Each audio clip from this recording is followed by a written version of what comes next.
right, guys, thank you for being here today. It means a lot that you stuck around. And you know, when it was 31 to, what was it, 14, Katrina? 31-14 at halftime. It looked like it was a bleak situation. But when you're reading between the lines and you see the fight that these kids have, and you look into their eyes at halftime, I didn't need to get on them. We had guys in position. You also saw signs of our offense where we had a chance to move the ball. So halftime was not, and I'm sure I'll get some questions about it, it was not a situation where we needed to motivate them. That was not the case. We just need to coach. Continue to put them in position to make plays around the ball or with the ball, depending on what side of the ball you're referring to. And to the credit of the kids and the assistant coaches, they did it. You know, this is one of the most powerful offenses we'll see all year. And we held them to 7 points in the second half, and our offense was able to put up 619 total yards with a lot of freshmen starting to show up with Buddy Howell, obviously, and Caleb Woods, and so there's a lot of things we're very excited about for the future. Some things that jumped out to me: Quez, you know, his 2 touchdown rushes. He continues to thrive when 96 yards and you're starting to get tight on time.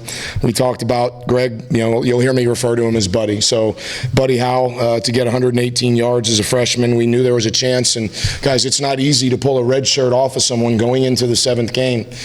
But you've also heard me refer to our developmental program. And Chuck Loby, Coach Harriet, the offensive coaches deserve a ton of credit because we saw him go from 211 pounds when he got here to 222. We saw his strength numbers continue to climb. We saw him get better as a football player with some of the things we're doing throughout the week, and got to a point where we knew we needed his help. And I'm proud of Tony Moore to fight for that first down at the end of the game and cover the ball up when it was a critical situation. So there's a lot of things that our guys could and should be proud of.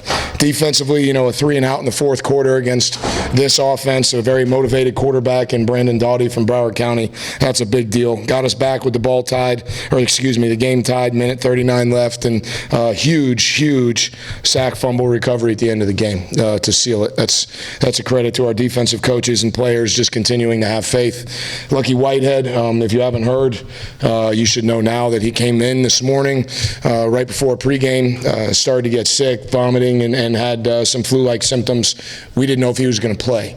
And to his credit, he hydrated, fought through, continued to go out there and do what Lucky can do. So got to give him a lot of credit for his mental toughness. But we continue to battle. We've been in however many close games in a row now. I think it's 5 in a row. But we're 2-1 in the conference. And everybody knows where we go next. We go to a very challenging game up in West Virginia against Doc Holliday and his very Florida-driven football team up there with a lot of players that I know a lot about. So excited for that opportunity. But we're going to enjoy this one.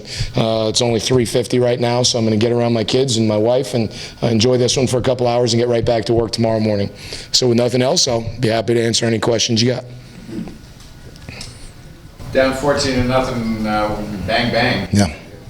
That had to be a shock. I mean, how'd you try and get the kids going from there? Really, when something like that happens, you just coach the facts. You know, they hit one where they play action. They had a deep route and a crosser coming over this way, and there was really a mistake. Our corner jumped the crosser when he shouldn't have, and then tried to rally. So you just coach it. Hey, listen, you're better than that. You know what to do. We've talked through this. Have some poise. Fix the problem. And I talked to the guys about it this morning, and I will not divulge the names, so don't worry about asking me. We wear ties on game day morning, right? You guys have seen us come in. Well, one of our players forgot his tie, and I talked to the players about this, but nobody saw it. On game day, we solve problems. Throughout the course of the week, we train them to minimize problems. Right? So this kid, I said, "Where's your tie?" He put his head down and said, "Coach, I forgot." He felt terrible. Before I could even say anything, there was a couple coaches standing there with ties. Held out for him. It's game day. Solve problems and move on. So that's what you do. To answer your question, I know it's long-winded, but when those things happen, you solve the problem and you move on because you don't have time to lick your wounds or feel bad. We got to move and go. How impressive was it to go 6 for 6 on 4th downs when it seemed like each 4th down play you needed Well, there were some conscious decisions there. Obviously, we hit the fake punt, great execution by Dalton and really all those guys. You had Milstead over there protecting and Alex protecting and Stoshak running a nice throw and catch there. And like we all know, this is one of the most powerful offenses we'll see. So we knew we were going to have to create some additional possessions. And you could argue that going for it and getting a fourth down is somewhere in the category of a takeaway because you're gaining a possession. And we were able to do that a few times. I think we went 6 for 6, Katrina, if that's accurate. I believe that's what I heard on the radio. And a ton of credit goes to Brian Wright, all the coaches on offense and our players performing when we needed to make something happen. And I had a lot of confidence in the way, and Nate, this really goes into it, the way our team practiced. And for those of you that were around, Chuck was around, we created adversity throughout the course of last week during the bye week by having full padded, challenging practices. And our kids answered the call. And then when we started going into Western Kentucky prep, our offense really was hitting on all cylinders all the way up and through the walkthrough this morning. So all those things factor into going for it on fourth down 6 times. You talk about Buddy Howell and the whole decision there. At what point this week did you decide you wanted to use him? At what point today did you decide? We honestly, we knew going into the bye week that there was a chance. So what we decided was we did a lot of good last week. So that was an advantage. We were able to get our ones versus ones, and we were able to roll Buddy in to see him perform with the ones and against the one defense. It became pretty clear that this kid is potentially ready to help us. By the end of the week, it was very clear that he was potentially ready to help us. So we're not surprised by some of the runs that we saw out there. Some of the guys that have been in practice, I don't think are that surprised either. The thing I like about Buddy is I believe he's got the personality and the character where he's not going to all of a sudden be affected and change. I see Buddy coming back to work tomorrow and making good decisions tonight, and that'll allow us to make progress. You featured Caleb for the first time this season. Yeah. What led into that, and what did you think of his performance? He made some nice catches. One of it might have been either the first play or early in the first quarter. He had a throw to him on the sideline and dropped it. And some guys are saying, "Come on, Caleb," and some of us were saying, "You're fine. Next play. Roll on, we believe."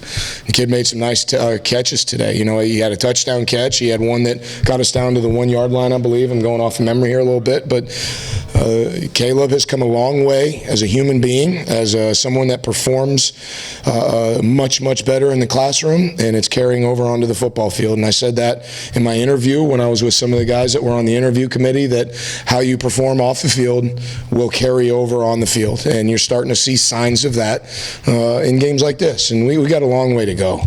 There's a lot of things we have to do to get better, but we found a way to win today, and hopefully we have a good prep week for Marshall because they're a great football team.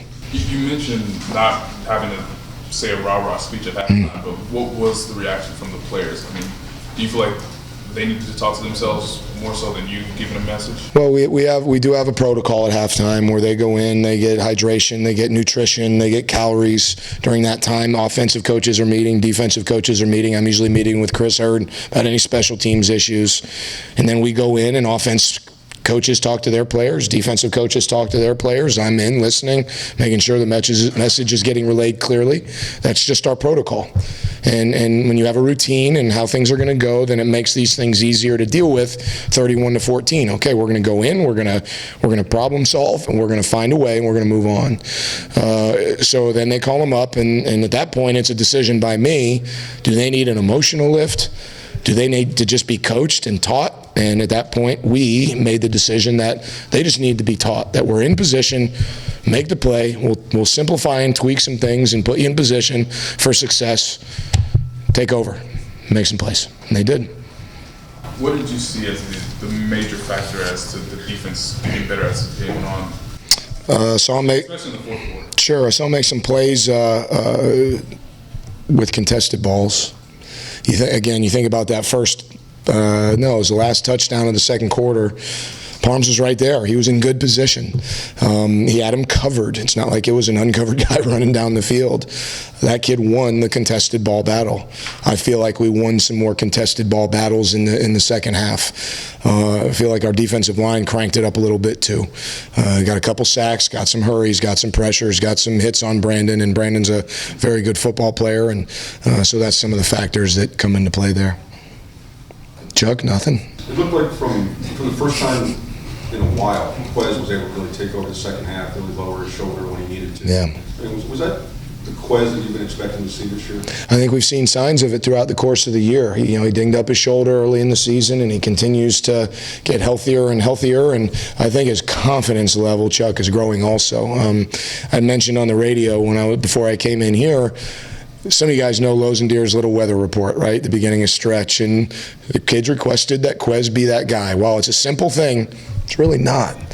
He's starting to feel like he's one of our vocal, visual leaders, and when that starts to happen with your quarterback, that starts to morph into different things, and I think you're starting to see it on the field. Did you feel on the sideline that he was really getting into a role there? I did. I really did. There was a point there where they come off the sideline, so it must have been the third quarter because we were going from left to right as we look at it, and we had just scored, and I searched for him, and we were down by either 7 or 10. It's all a little blurry right now, but I just said, Quez, this is your ship. It's time to start taking over, and he really already had, and his response and how quickly he said, I got you, Coach, we're going to do this, and with true confidence, not convinced, I'm going to convince myself. He believed he was going to find a way to help us win, and obviously you throw a little pass to Lucky and he scurries down the sideline, that helps too, but he's really coming into his own. The call to Lucky, was that, I saw he came from the outside across. Yeah. Was that something you hadn't used all day? No, it's something that we had used. There's just times based on what they give you, we may have gone to someone else or hit him with the ball earlier. It's more man, it's pretty common, so it's not like this is a secret. If it's man, you're going to keep running. If it's zone, you're going to sit in a hole. So you may have seen that play, but a different version of it based on what the defense gave us. Do you know the status of what happened with Ray Ellis there? I believe he was back out in the second half, right? So from what I understand, it's a contusion, so I think he's good. Yeah, it was a little scary early, but when I went out there and the medical staff checked, and pretty quickly they can tell the health of the ligaments, and so I felt pretty good at that time. And for Joe Henry or Shalom, was that just cramps? Cramps, yeah. I was having some cramping issues, and that kind of tempo, right? And it's hard to get hydration. There's times where cramps are going to show up. You overcame a lot of penalties. Maybe the toughest one was the Dijon roughing the kicker. Yeah, frustrating. No, I think it was legit. I mean, if you run that flush into the kicker, it's a penalty. And decision though to go for the block, or was that? No, it's the call. Really, you blame me. I mean, I need to do a better job of coaching him how to torque his body away from the kicker, and that's you can put that in my screw up column, and I'll get that fixed. Any other questions? Thanks, everybody. Appreciate it.